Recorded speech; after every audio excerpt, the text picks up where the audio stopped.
Do you drive the Nordschleife specialty event, or do you and your teammates often race on one of the toughest tracks in the world? Are you not a native German speaker and unsure of the pronunciation of some sectors and corners and want to get it right? We are here to help you, and our colleague Yannick will be working as your German teacher today. Ex-Mühle. Note the umlaut on the U. All without making fun of anyone's pronunciation, of course. Antonius Busch. Oh, what was it this one was? It's like Hocheichen. This is meant as a fun video, and in the process we will also learn something about the origin and history of some of the names of sectors, such as Hocheichen or Schwedenkreuz. I am almost certain that every one of you will learn something new today. If you're more into driving and want to prepare your perfect apexes, we highly recommend Marcus' detailed track guide. Okay, let's jump into the green hell, the Nürburgring Nordschleife.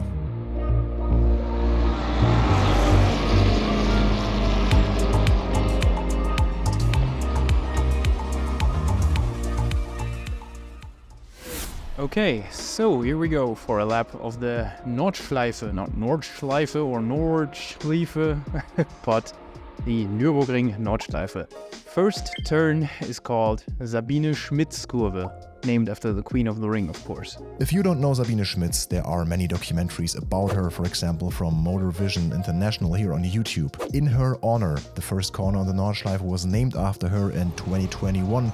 Before that, there simply wasn't an official name. It was usually called T13 or T13 corner in reference to the straight leading to it that is named after the grandstands there. We then proceed to Hatzenbach, and then it is off to Hocheichen, Hocheichen. named after the high oak trees they had to fell there for the construction of the circuit. Indeed, and the Hatzenbach is named after the stream of the same name that runs alongside the track here. So the German word Bach is simply a small stream. After Hocheichen, the track continues into an area that was simply named after a nearby village, Quiddelbach, which again refers Bach to a little stream. Quiddle is an old Low German word which translates as pustule or pimples. Quiddelbacher Höhe, before we head to the famous Flugplatz. Flugplatz is interesting. The one-to-one translation would be airfield, and many people think this is due to the ramp-like nature of the track. In fact, there was a glider airfield here in the 1930s. From there, it's a full throttle blast to Schwedenkreuz before we approach Arenberg, and then we'll head down the Fuchsröhre, also known as Foxhole in English.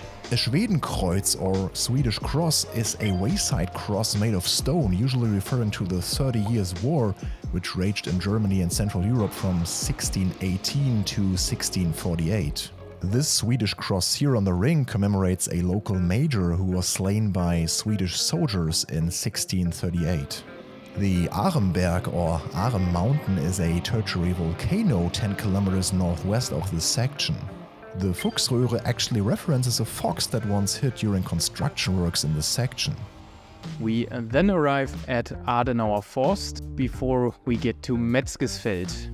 This leads our lap to Kallenhardt, and then we'll reach Wehrseifen. Adenauer Forst is quite easy, referencing the forest of the Adenau community, which is a city nearby the ring with a rich history. Metzgesfeld is related to a part of the landscape which was once owned by a guy called Mertges, and Kallenhardt is again a small mountain elevation, while Hart is a German term for a wooded hillside. Now to one of the more famous parts of the Nürburgring Nordschleife, the Ex-Mühle. Note the umlaut on the U, so it's not Mühle, but Mühle. As you may have guessed, this is simply a mill that stood here at the time of construction.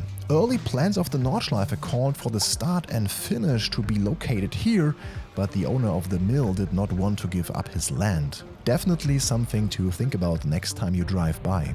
Another thing to think about is to give this video a thumbs up and subscribe to the channel if you like the video. Every interaction helps us get seen. Thank you.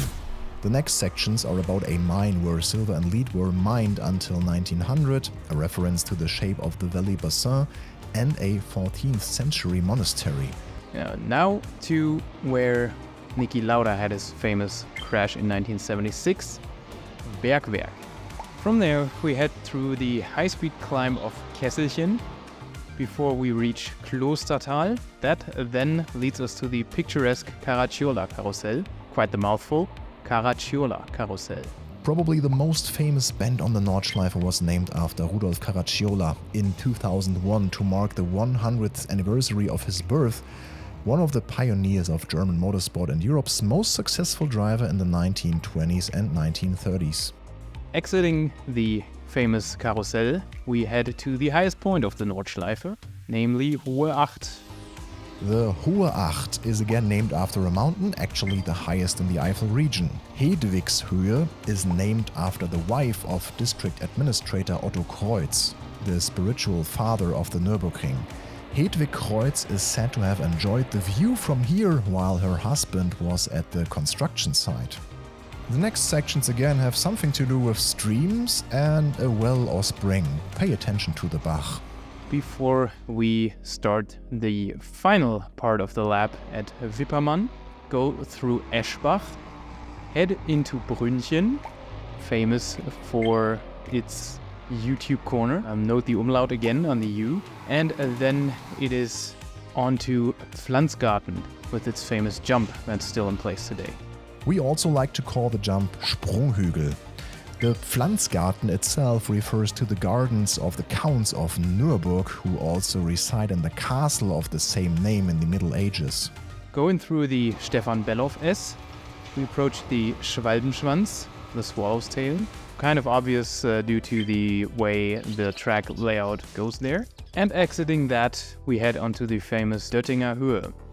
The Döttinger Höhe, which also has a height in its name, refers to the nearby community of Döttingen. The access road for the tourist drives, opened in 1998, is also located here. And then it is through Antoniusbuche and Tiergarten into the final bit of the Nordschleife, the Hohenrhein-Schikane. Okay, so first Antoniusbuche. Until 1935, an altar dedicated to St. Anthony stood here on the left-hand side under a beech tree, a Buche. Tiergarten is a little more complicated again, but the translation animal garden here means a cemetery.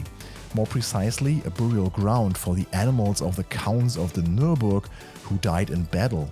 I assume it was mainly war horses? And that's a lap. We are back on the start-finish straight of the Grand Prix course.